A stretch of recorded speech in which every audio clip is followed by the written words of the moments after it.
So before you can talk about how you inherited traits, you need to know how you inherited chromosomes, because the chromosomes have the genes that code for those particular traits.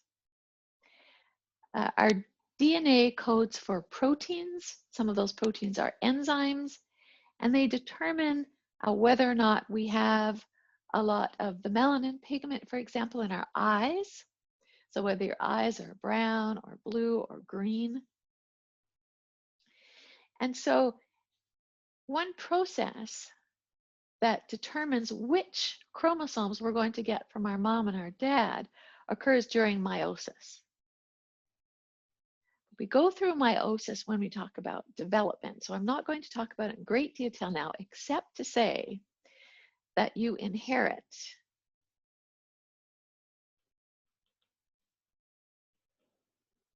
23 chromosomes from our moms and 23 from dad. So the 46 original chromosomes now, through meiosis, have been separated into gametes, which are either eggs or sperm. And we got 23 chromosomes from mom and 23 from dad in the end. So just a bit of terminology. A gene is a sequence of DNA coding for a protein. An allele is an alternative form of that gene.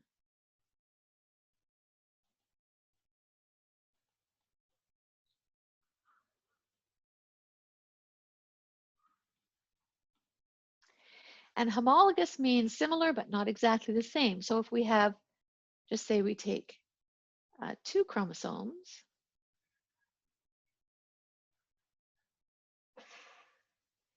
this is, say, homologous chromosome set 1. 2 homologous chromosomes that you have in your complement of chromosomes. And somewhere a loci, or a locus, I should say singular, on one chromosome and the other will always be in the same place, hold a particular gene. So this is the locus on both chromosomes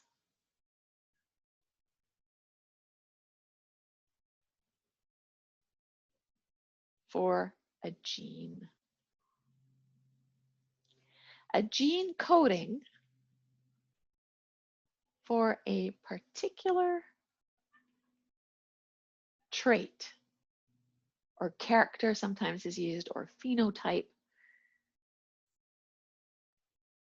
Phenotype is the official word.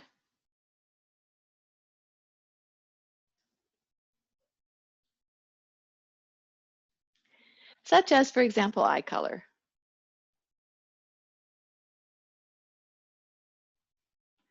But there are alternative alleles for eye color. So these are also the locus for, well, let's put it this way. Because there are 2 versions of that gene, we now call them alleles. It's just another name for gene, but there's 2 alternative versions of the gene. So we call them alleles because they are slightly different. So an allele codes for one version of a trait, such as eye color. So it might be brown eye color. We'll give that allele a capital B, or it might be blue eye color. We'll give that allele a small b. And we'll just write those beside the allele.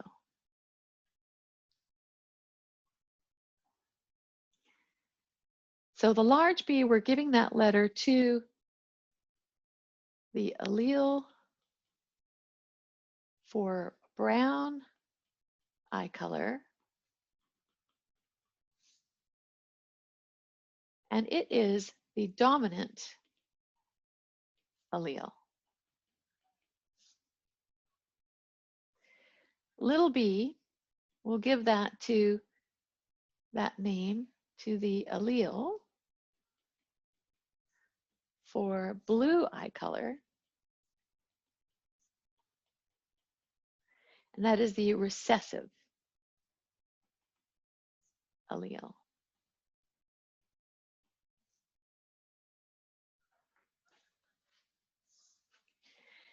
And so, say your mom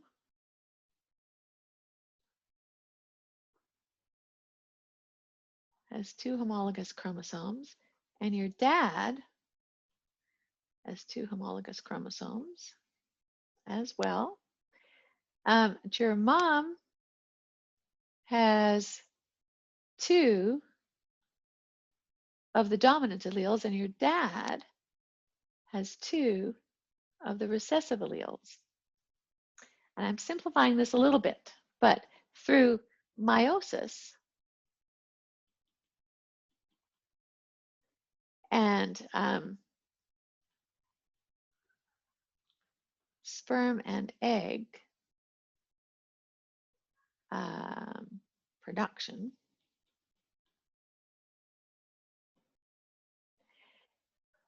the homologous chromosomes are split.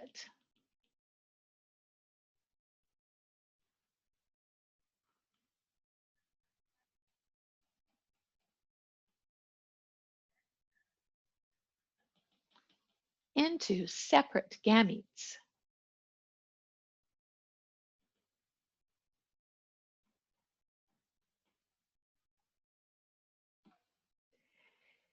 So these are the eggs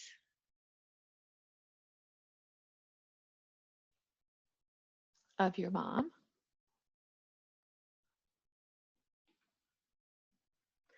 And these are the sperm from your dad. So which alleles will these eggs have? You can write that in the chat if you like.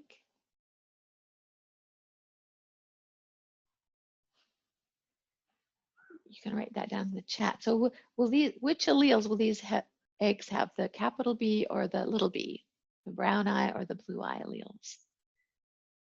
The brown eye, yeah. So we'll put capital B in each of the eggs. Because it doesn't matter which chromosome the egg has, each egg will have the capital B allele. And for the sperm as well. The only alleles possible for each sperm are the little b alleles. It doesn't matter which chromosome those particular sperm get.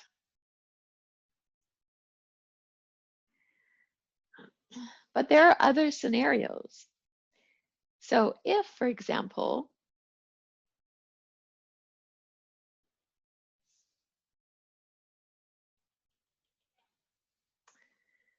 your mom had the capital B and the little b allele, and your dad also had the capital B or the little b allele, then what possibilities do we have here? The homologous chromosomes are split in meiosis, so some will have the dominant allele and some will have the recessive allele, and the same with your dad.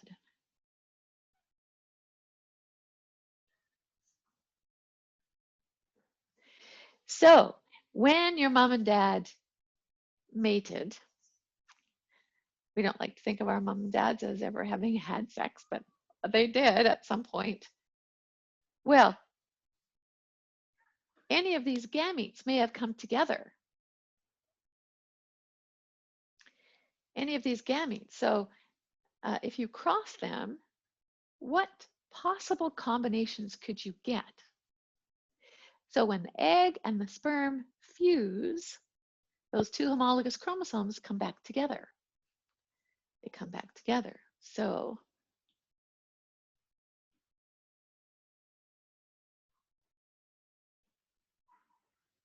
no, that's a different one, doesn't matter. Yeah, so you cross them. Say your mom crosses a dad. We know what the possible gametes are. So your mom could have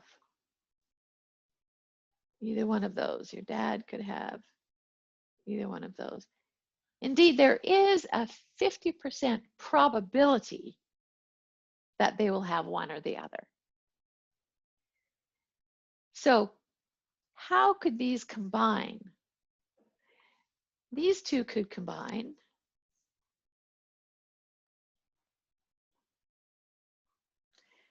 This one could combine with that one. This one could combine with that one. Or this one could combine with this one.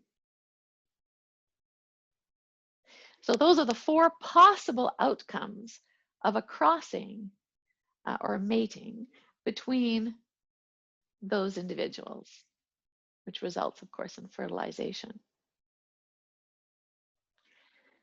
So chromosomes and heredity. Often we show traits that are expressed in a pedigree. So you often think of pedigrees as belonging to horses or dogs or cats, but we all have pedigrees. So a pedigree, this is a pedigree here, shows these two individuals, one of which expresses the trait because it's filled in. Circles are female, and in this case, the circle is filled in. That means that female expresses the trait. So a circle in a pedigree is a female.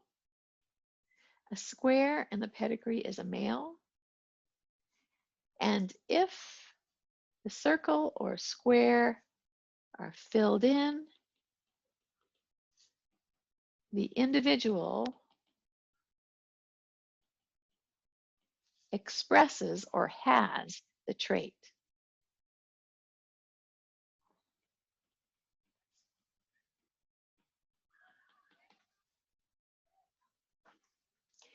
So for this case on the left, the trait is a widow's peak. So that's something that you have on your forehead. So if this comes down into a peak, that means you have a widow's peak.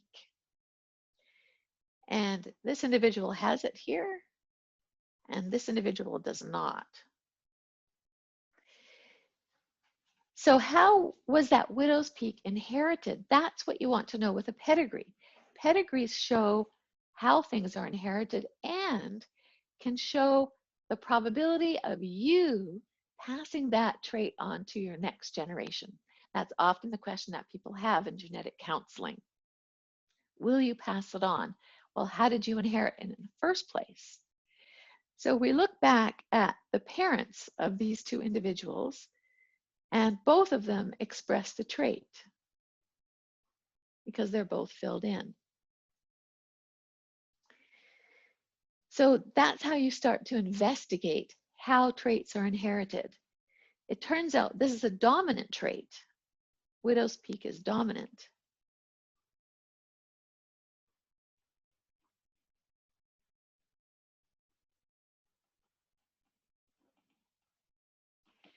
And we can see that at each generation, this generation, the parents' generation, including sisters, brothers, and this generation, that trait is expressed.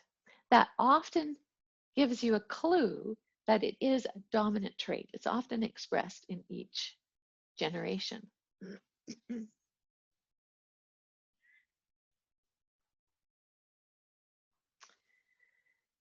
In this case, the trait is recessive. They've called it a free earlobe. So free earlobe, free earlobe.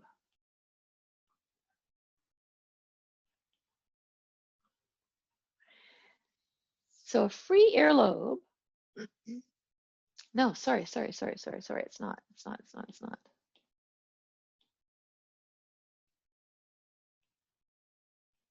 It's also dominant, of course. Yeah. And the attached earlobe, little f,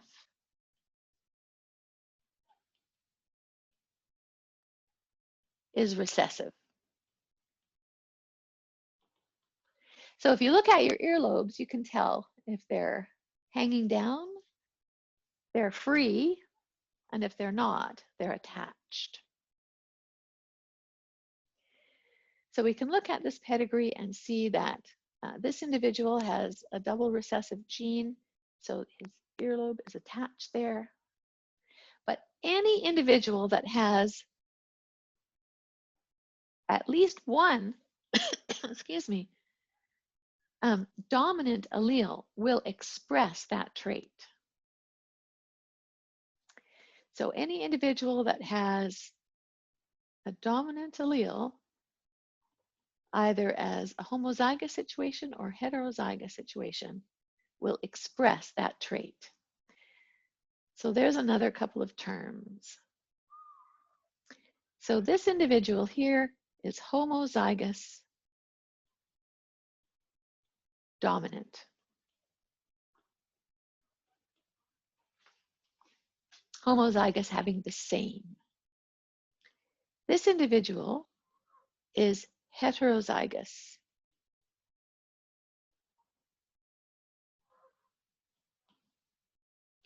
This individual is also heterozygous. And this individual is homozygous recessive.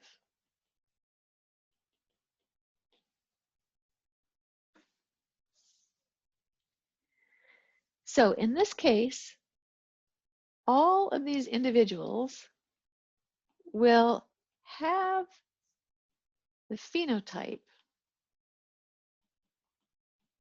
of brown eyes.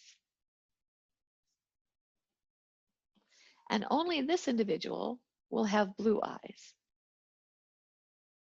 Because only the recessive allele together will express a recessive trait. The dominant allele always masks the recessive allele, at least in Mendelian genetics. So that is a pedigree. I myself have not had any offspring. I do have a son. This is Irvine. Irvine is an orangutan that I adopted from in Borneo. He lives in Borneo. At first, I think they thought he was a female, Irene, but turns out that Irene was Irvine. Anyhow, the way that you can visualize the chromosomes that you have is in what's known as a karyotype. So the chromosomes that contain all of the alleles that you have, we have 23 of them, can be seen on a karyotype. So that's where the chromosomes have been stained. And you can tell that these two long ones here are homologous because the staining pattern is similar in both chromosomes. Plus, what else is similar between these two chromosomes? You can write that in the chat if you like. What is similar between each of these pairs of chromosomes? The shape, yes. So they're a very similar length. Indeed, they're the same length. And they're organized by length. So for humans, chromosome pair 1 is the longest. chromosome pair 22 is the shortest. And these chromosomes are known as autosomes. They are the non-sex chromosomes. The sex chromosomes are here, X and Y.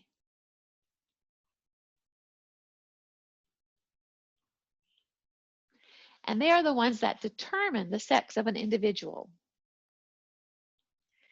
So an XX individual is female and an XY individual is male.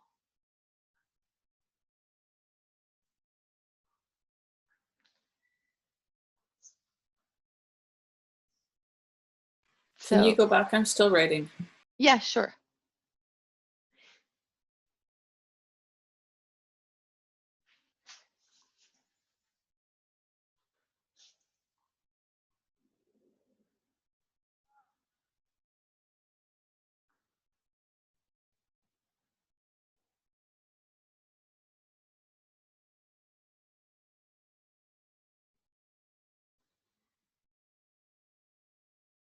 So, you know what? I think I'm going to end there because next time we're going to get into some Punnett squares. So we'll do that tomorrow afternoon. So let me just end there. I'll stop.